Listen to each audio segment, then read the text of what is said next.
মেয়েরা রাতে চুল ছেড়ে ঘুমালে কি হয়, অনেক নারীরা এটা জানে না। অনেক নারীরাই চুল খোলা রেখে তারপরে ঘুমিয়ে থাকে। অনেক নারীরা রাস্তাঘাটে চুল খোলা রেখে চলাফেরা করে। মনে রাখবেন, নারীদের চুলগুলো কিন্তু 17 অন্তর্ভুক্ত। যদি একটা চুল কোনো পরপুরুষ দেখে, তাহলে একটা চুলের পরিবর্তে আল্লাহ পাক রব্বুল আলামিন 70টা সাপ বানিয়ে ওই 70টা সাপ তাকে আক্রমণ করতে থাকবে। এবার চিন্তা করেন, কত নারী এমন আছে যারা সঠিকভাবে পর্দা না করে চুলগুলো পরপুরুষকে দেখিয়ে বেড়ায়।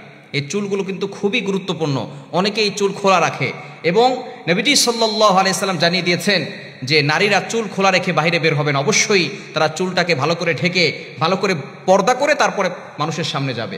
কিন্তু অনেক নারী এমন আছে যে তারা চুল খোলা রেখে রাস্তাঘাটে চলাফেরা করে এবং অনেক সময় আমাদের যে সমাজ আছে, বিল্ডিংয়ের ছাদের উপরে, বাসার ছাদের উপরে তারা চুল খোলা রেখে চলাফেরা করে এবং যখন আজান দেয় তখন তারা চুল খোলা রাখে। এটা কিন্তু খুবই গুরুত্বপূর্ণ একটি বিষয়। অনেক নারীরা এটা জানে না এবং নারীরা যে কোনো জায়গায় চুল ফেলে রাখে। এই চুল যে কোনো জায়গায় ফেলে রাখলে কিন্তু আপনাকে ব্ল্যাক ম্যাজিক করতে পারে কিছু মানুষ। এবং অনেকে আছে যে চুল যেখানে সেখানে ফেলে দেয়, চুল যখন ঝরে পড়ে যায় যেখানে সেখানে ফেলে। নবীজি সাল্লাল্লাহু আলাইহি সাল্লামের চুল মোবারক নিয়েই কিন্তু এক ইহুদি মহিলা 11টা গিরা দিয়ে তাবিজ করেছিল। সুতরাং চুলগুলো খুব সাবধানে রাখার চেষ্টা করবেন। চুলগুলো জমিয়ে মাটিতে গর্ত করে তারপরে সেখানে পুঁতে রাখবেন। এটাই হচ্ছে সঠিক নিয়ম। অনেকে চুল যেখানে সেখানে ফেলে দেয়, যার কারণে পরবর্তী সময়ে সে বদনজরের শিকার হয়, এরপরে জাদুর শিকার হয়। এজন্য অবশ্যই আমাদেরকে বিষয়ে সতর্ক থাকতে হবে। যেখানে সেখানে চুল খোলা রেখে যাবে না, তাহলে কিন্তু জিনের আসর লাগতে পারে। এবং রাতের বেলা ঘুমালে কিন্তু আমাদের আশেপাশে অনেক জিন জাতি থাকে, বদজিন। যে বদজিনগুলো আমাদেরকে ক্ষতি করার চেষ্টা করে এবং নারীদেরকে বেশি ধরে থাকে। কেননা নারীরা আল্লাহ প্রদত্ত কিছু অসুস্থতার সময় আছে, বিশেষ যে সময়গুলো থাকে অসুস্থতার সময়, তখন যদি তারা বাহিরে চুল খোলা রেখে ঘোরাফেরা করে, অপবিত্র থাকলে জিনরা তাদের উপরে বেশি অ্যাটাক করে থাকে এবং চুল খোলা রাখলে তাদের উপরে অ্যাটাক করে থাকে। বিশেষ করে নারীরা আজানের সময় চুল খোলা রেখে বাহিরে বের হবে না। কারণ আজানের সময় যখন আজান দেওয়া হয় তখন শয়তান পলায়ন করতে থাকে। যতদূর পর্যন্ত আজানের শব্দ যায় ততদূর পর্যন্ত শয়তান দৌড়াতে থাকে। তখন কিন্তু কুকুর এই শয়তানকে দেখে আওয়াজ করে, ঘেউ ঘেউ করে আওয়াজ করে, কেননা কুকুর শয়তানকে দেখতে পারে।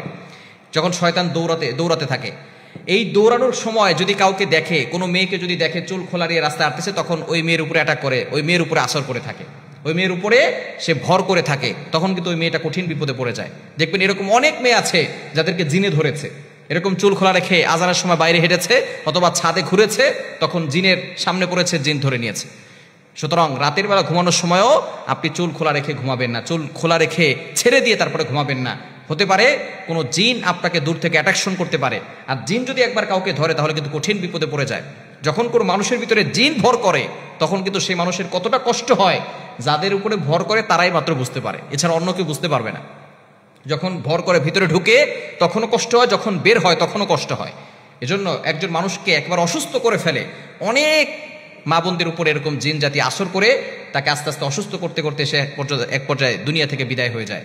এজন্য রাতের বেলা ঘুমানোর সময় অবশ্যই সতর্ক থাকবেন, চুল খোলা রেখে ঘুমাবেন না। চুলটাকে ভালো করে বেঁধে তারপরে আয়াতুল কুরসি আর চারকুল, আয়াতুল কুরসি চারকুল মানে হচ্ছে সূরা কাফিরুন, সূরা ইখলাস, সূরা ফালাক, সূরা নাস, এগুলো পড়ে তারপরে আপনি বুকে ফু দিবেন আর হাতে ফু দিয়ে পুরো শরীরে হাত বুলিয়ে দিবেন। আপনার শরীর বন্ধ থাকবে, ইনশাআল্লাহ দুনিয়ার কোনো শক্তি আপনাকে ক্ষতি করতে পারবে না। মানুষ শয়তান বলেন, জিন শয়তান বলেন, জাদুটনা বলেন, ব্ল্যাক ম্যাজিক বলেন, কুফরি কালাম বলেন, কোনো কিছু আপনাকে ক্ষতি করতে পারবে না। এজন্য অবশ্যই নারীরা এই বিষয়ে সতর্ক থাকবে। তারা চুল খোলা রেখে বাইরে বের হবে না এবং চুল খোলা রেখে ছাদে যাবে না, আজানের সময় বের হবে না, কখনোই চুল কোনো পরপুরুষকে দেখাবে না। এবং রাতের বেলাও চুলটাকে ভালো করে আটকে রেখে, চুলটাকে ভালো করে করে তারপরে সে ঘুমাবে। চুলটাকে খোলা রেখে ছেড়ে দিয়ে তারপরে ঘুমাবে না, তাহলে কিন্তু কঠিন বিপদ হতে পারে। আল্লাহ তাআলা আমাদের সকলকে এই বিষয়গুলো বুঝার তৌফিক দান করেন।